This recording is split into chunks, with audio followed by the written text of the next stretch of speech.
㗎啦，你唔好咁轉動嘅時間留意啦。打完針之後，其實就留意個步伐啦。踏步，我其實比較簡單嘅，就會容易啲嘅。第一次嗱，勾腳，踏，準備一個踏手，擺個踭下面。嗱，貼腳嗰下你唔使貼得咁準啦，準備跳。跳嘅時間有種咧，我哋諗住個兜過一個人嘅儀式，係啦。即係咪兜過一個儀式咧？去到呢度嘅時間咧，我哋要住咧。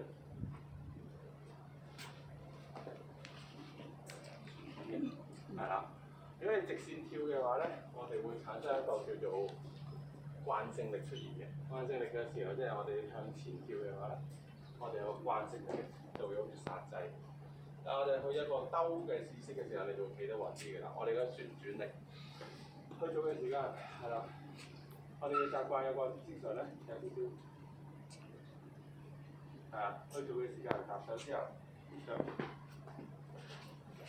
係啊，咁你個人就會自然會容易企翻穩喺度嘅。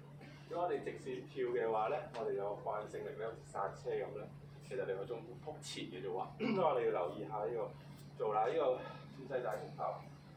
嗱，打完呢個扣腳、撇腳，扣腳撇腳嘅時候，我哋會產生有個少少螺旋嘅力量、旋轉嘅力量啦。我哋就係借住個勢，跟住去緊嘅個圈，係啊，之後借住個勢喺度跳緊嘅，呢個連貫性動作嚟㗎。但係我哋意識一定要啱，所以我哋呢個位咧係好難停頓嘅，好難停頓。咩叫停頓咧？如果我哋喺度拆咗嘅話咧，有機會咧向前跳咧就好難轉身嘅。OK， 係啦，轉咧，轉住個力喺度啦，行住啦。當我哋打完呢個力嘅時間啦，成個勢一扣腳，左腳一扣腳，貼腳，雙手橫住搭手，係啦。咁你個落地嘅時間就會好穩陣㗎。OK， 轉勢大足，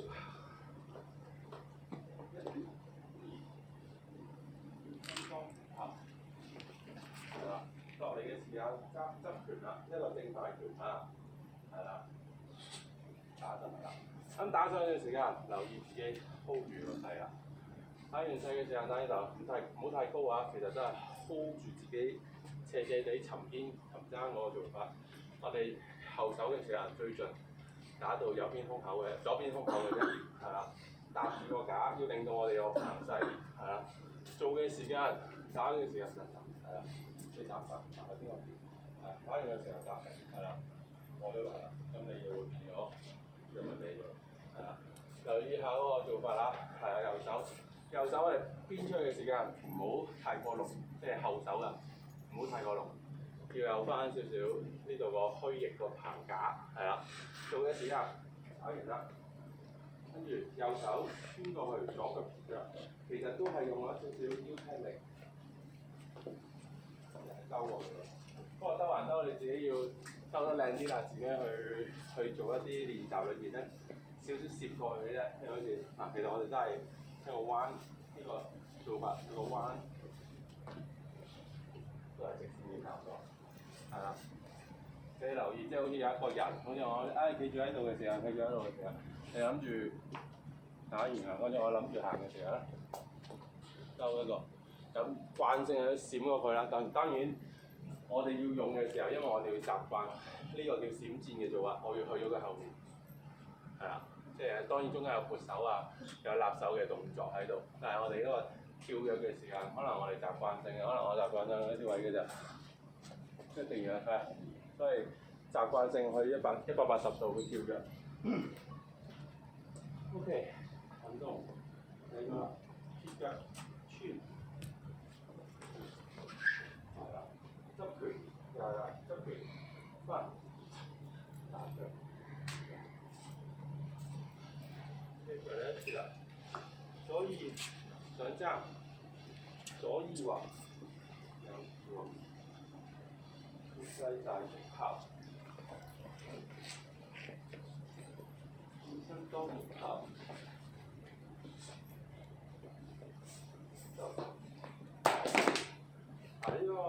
腰難找嗱，我哋個人咧，盡量控制我哋嗰個用個 pad 腰力係啦，就唔好用咗上胸嘅力量，即係我哋用咗上架嘅力量，盡量去用我哋中間田到我哋下間田一個腰部斜腰部力量，呢、個位係放鬆嘅，係啦，做嘅時間打完翻嚟收嗱，見到我哋咧做一個鬆腰沉踢嘅動作嗱，唔好用膊頭嚟啊！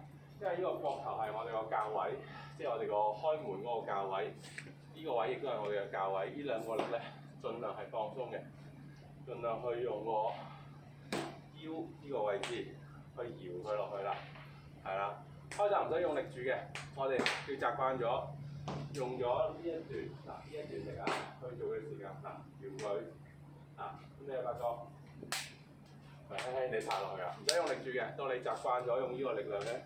呢個腰難找嘅力量，係啦，做嘅時候鬆坐伸腳，就係啦。見到我哋連個腰背我哋做埋嘅，所以當我哋去做嘅時間咧，我哋好難做嘅話咧，如果就會形成咗一個我哋叫做嗱，如果我哋個腰裏邊翹起咗嘅話咧，你有發覺成條腰成個開門嗰個脊咧，你要做唔到㗎啦。咁留意下我哋唔好用，因為我哋要用嘅依組肌肉連埋批嘅。但係如果我哋嗰個腰盤咧嗱翹起咗嘅話咧，佢就會頂住咗我背呢個力量、背肌嘅力量、膊頭嘅力量。嗱，我哋就會鎖住咗成個膊頭㗎啦。喺腰難找上面，我哋就會比較難做啲。所以你見到我成個動作去到打完之後收埋嚟嘅下咧，嗱留意係。最緊要係鬆腰 pad，垂直咗開，其實用個力量喺個腰背度，係啦，打開呢一段啊，開其實會夾到呢個位置，或者就鬆嘅，係啦。咁你成個兩個較位嘅時候就會比較鬆動啲啦，咁你就會發覺腰難找啊，點解？係咁拍嘅啫，佢哋用個伸嚟拍手掌。係啦，只不過我哋平時就好難啦，因為你平時習慣咗鎖住咗一個較位，嗱咁就唔平衡㗎啦。一要鎖住嗰個較位咧，你就唔平衡㗎啦。嗱改變啊，呢個真係要好慢慢去改變啊。嗱，我哋習慣學呢個腰難找嘅時候咧，放棄唔到咧，個人就趴前啦。當你放棄到咧，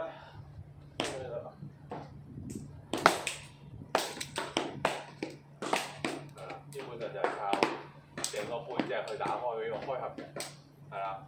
用咗多少少嘅呢個膊頭力量咧，你就發覺自己頂住自己嘅，自己頂住自己㗎。